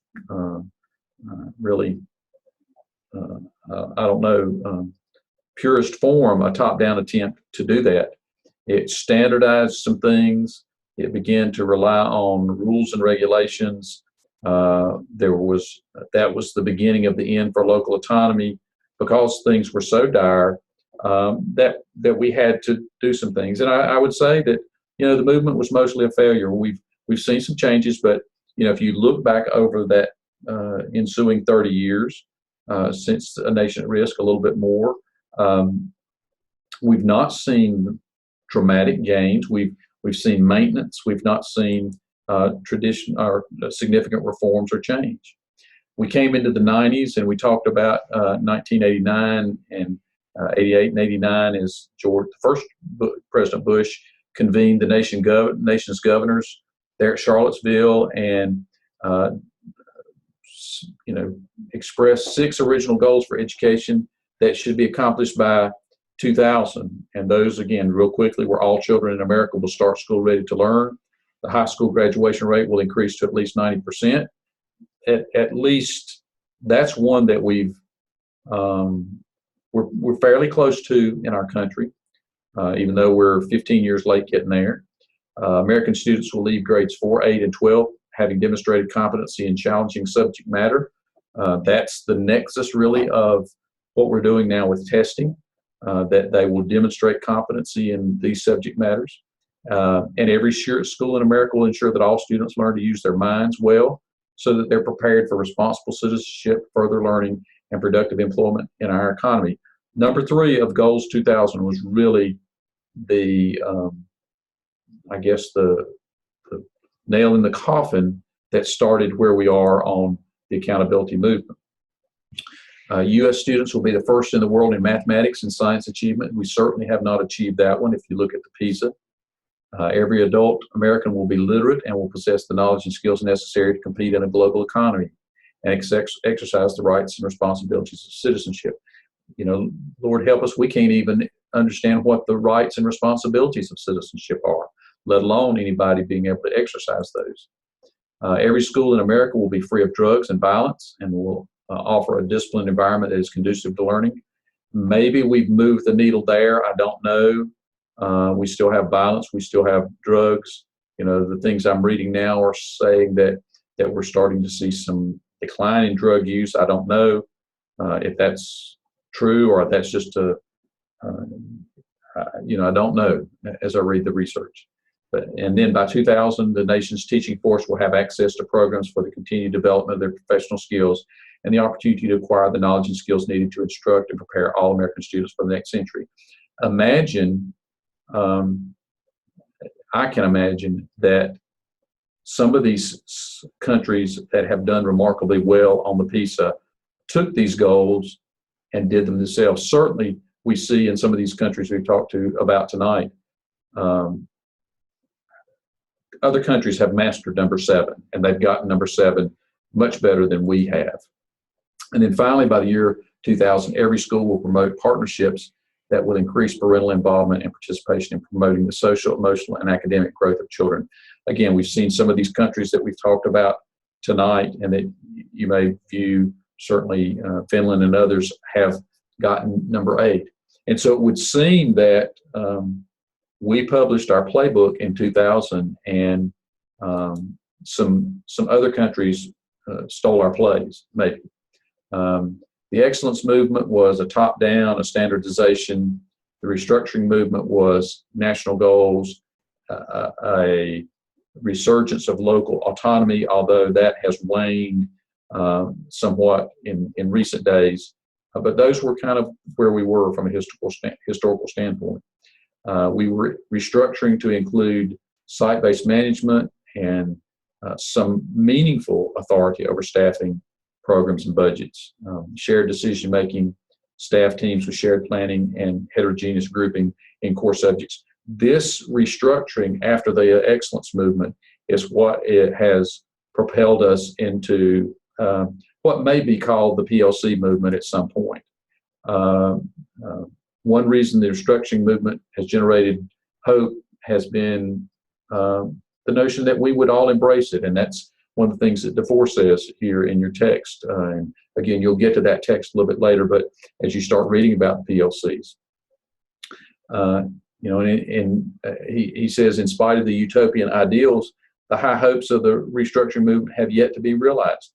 We're not there yet. And again, DeFore's book is a little bit dated. Those are a little bit dated books, but I still don't think we're there. Studies of the impact of the restructuring movement have found that schools are typically focused on some minimal and marginal changes rather than teaching and learning. I think we're getting better. I think since DeFore wrote this, we've improved, but we're not there yet. And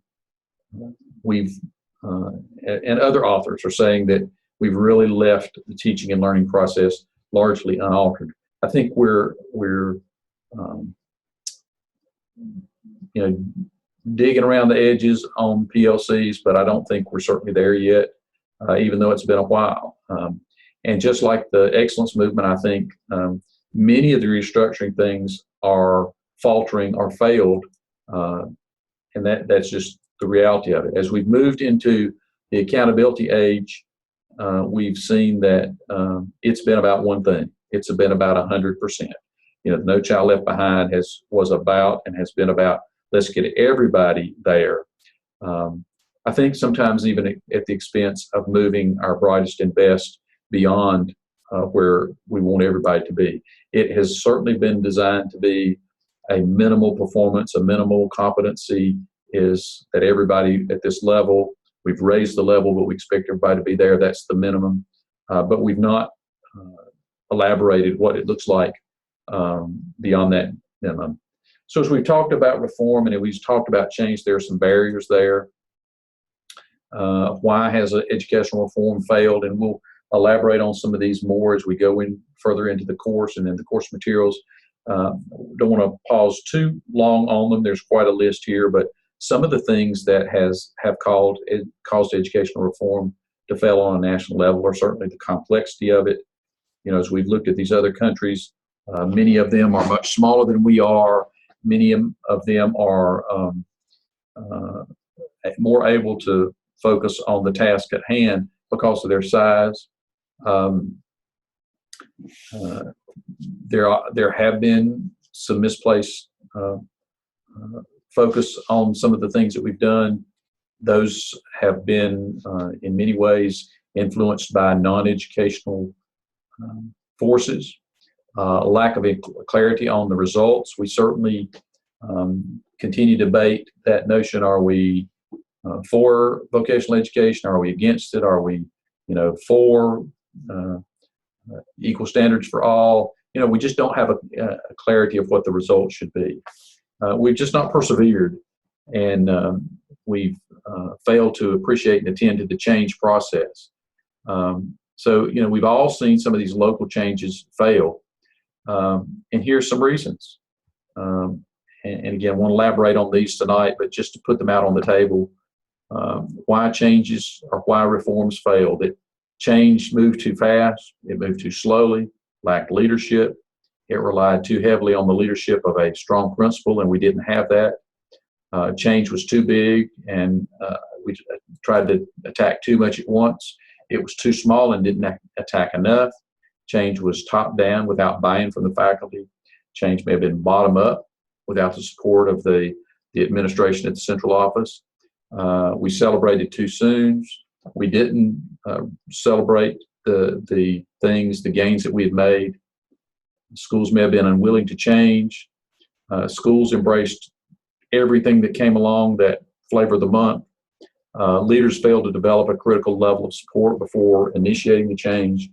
And leaders wanted everybody on board before they began to implement. Most teachers believe that schools are doing as well as possible given the problems we face in society and the lack of parental involvement. DeFore states that. I think that's all of these problems that I've listed and challenges that I've listed to the change have been the context for where we've seen PLCs begin to emerge. And we really can't decide on what needs to be reformed. Is it student behavior? Is it parental involvement and support? Is it the faculty morale? Is it pedagogy? Is it on and on and on? We focus on too many things at one time. And so, our experts believe that almost all education innovations are going to fail in the long term. There's researchers out there that look at education reform and say, in the final analysis, very little gets done and very little will continue. So, if our reforms are to work, we've got two questions that have got to be addressed. What have the past school improvement efforts, why have they not achieved their results? And why have they not why have, I've got that one down there twice, but the notion that, why have our school improvement efforts not achieved their intended results? And why have they not been sustained, as it should say? Why have we not built in the characteristics of sustaining those changes that we're trying to implement? What are we reforming from is the question. Back to what was mentioned earlier, that we have a kind of a manufacturing kind of mentality, a sense in our countries. We're doing a huge business in our schools, creating future citizens. We've looked at that part of our world in terms of manufacturing and being able to recreate that, but we've not been able to do that, in our public schools. And it's woefully inadequate for meeting our national education goals. We've got to abandon that model and move toward more of a research-based model that really is back to that definition that we talked about the first night between reform and change. We've got to come up with a way to change the state, the culture, a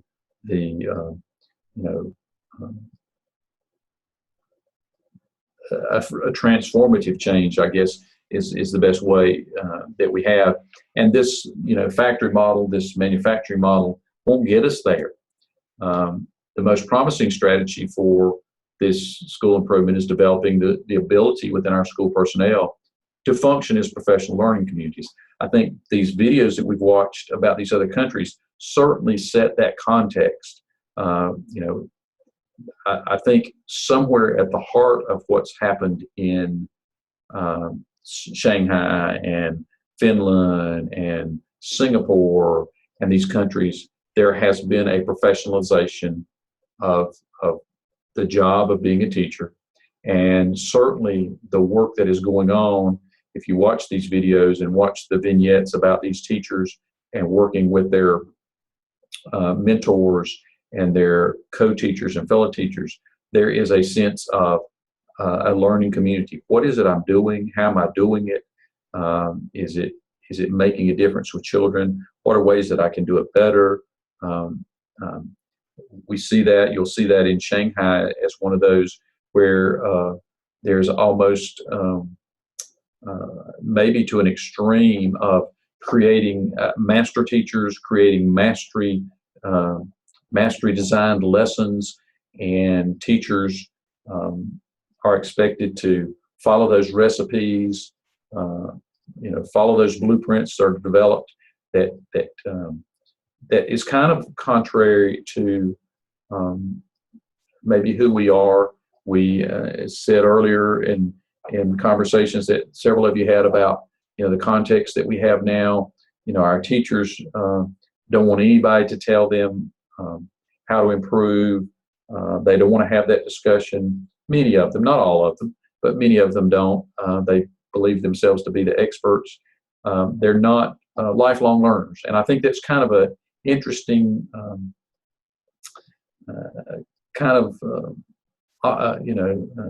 maybe it's an oxymoron or a dichotomy, whatever we want to call it, that we're expecting our children to do one thing and become lifelong learners, yet it's hard for us to do that as the educators. And so I think that's all set this context for the reform that we're going to use as an example, and that's professional learning communities. Certainly it's not the only one. The purpose of looking at it in this course is really to take it as an example, kind of dissect it and look at the moving parts of it. But I do think it's critical to seeing our country reform until we can kind of have the conversations that we need to have around common tables in our schools, where we can talk about learning and where we can talk about instruction, not doing necessarily just a book study and not just coming in and necessarily doing the look at data that we need to do, but comprehensively looking at what we're doing in classrooms and working with the best of what we have, the best of teachers that we have, and creating true learning communities. Can we begin to see the kinds of changes that we want to see happen? As we move forward, you're going to be looking at some of these things: shared mission, vision, and values, collective inquiry, collaborative teams, action orientation and experimentation, continuous improvement and results orientation. Those are the pieces that we'll see as we move forward. And if every school and every teacher did what is it that we want every school and every teacher to do so that we create reform that succeeds? Is that PLCs? I don't know, but I do think it's a good example to look at. I don't think we've reached our full speed on PLCs, and again, already some places are moving away from them. But as we look in a bit, we're going to have class presentations on each of these.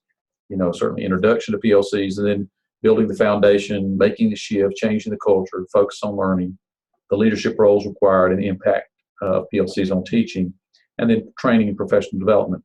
These components of this reform we'll talk about over a few weeks here in the middle of the course as you lead these presentations. So, going through that rather quickly tonight, I understand, went through it very quickly. but PLCs are an important component of, I think, where we are as schools now and our ability to move forward with some of these reforms. I think clearly the notions that we have about trust, as we've talked about those, the notions we've talked about in these videos about professionalism and teacher growth and teacher change, teacher improvement are there. I think, some of the ways that we deal with children who are experiencing difficulties are certainly dependent upon our ability to use PLCs to grow in our ability to deal with them and some of the problems that we're experiencing. So I hope we'll find that to be helpful as we move forward with the course. Are there comments that you would have or questions you would have right now about PLCs and moving forward with them? Again, I've gone through that rather hurriedly, but I think, just my intention tonight is kind of give us an introduction of and bring what we talked about that first night with a history context up to where we are with PLCs. Okay, if not, hang on, let me pull up our tasks real quickly. Hang on just a second. Right here, so that we can talk about those. Cancel there. Can you, hang on. There we go. Takes us just a minute. Hopefully you can see this week's tasks. The tasks are not that heavy, much work during the week. I do, and I didn't have it on here, but I do want you to watch the Shanghai video, and I'll add that to this tomorrow. We've got some reading. You need to be, if you haven't already read TAC, the second chapter, you need to do that and be moving on into the third, fourth, and fifth chapters of that. We'll look at some characteristics of educational reforms next week, and then we'll also talk about needs assessments in preparation for the work you'll be doing on your end of course or your final project for the course, your artifact, the needs assessment, and your school reform or system reform plan. So we'll talk about that next week. Hopefully you're beginning to work and read into for your particular section and doing some other research on your particular topic for a presentation starting in 3 weeks. Watch the remaining country videos. If you got time to watch them all, I think that's good. It gives you a good context. I want you at the very least to watch Shanghai and maybe 1 or 2 others, just so you get that flavor. One of the other reasons I want you to watch these videos is because the work you'll be doing on reforms, you may get some ideas in these videos about things that you want to study in your reforms. With that in mind, I want you to, by next Friday, or by this Friday, I would like for you to at least email me the topic of your reform paper, the one that you'll be doing mid-semester, so that we'll, I'll know that you started on that, and we can get lined up for doing those. I also want to make sure that those reform papers that everybody is not doing the same topic, and so those are for October the 13th, and so you have slightly more than a month, so you need to be getting going on that reform paper. I don't think it's an unwise choice if you can tie the reform paper topic to the reform system reform notion that you want to do for your artifact. I've been asked that question. I think that's certainly a wise choice. If you can do that, doesn't have to be. If you want to do them on 2 separate things, you can. But if you can tie whatever your reform is on the reform paper to that final project, that's a good thing. That kind of helps you out. And then you should be thinking about your focus for your system reform plan that'll be due at the end of the semester. Okay. Are there questions tonight? I know we covered a good bit of material. Appreciate the PowerPoints that you've done and the presentations you've done tonight. You did a good job on those. and appreciate you sharing about those countries. I think it's a little more meaningful if you take one than we just watch those videos straight out. So, anything that we need to discuss tonight?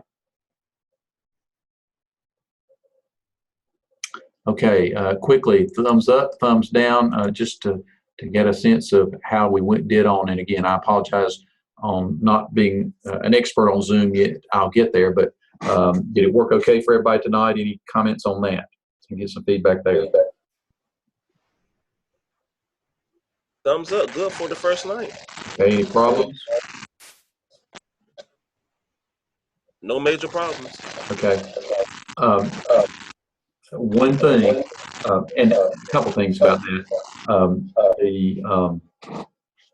I will convert the video. It takes a little bit longer for this video to convert. Normally I will, when we were doing WebEx, I would post that video like tonight before I leave the office and have it for you that quickly. It will take a couple of hours for this video to convert to an MP4 file, and so I won't be able to post those, with our fingers crossed that the recording went okay. I won't be able to post those until the next morning. So don't be looking for it tonight. I'll be looking for it the next day on that.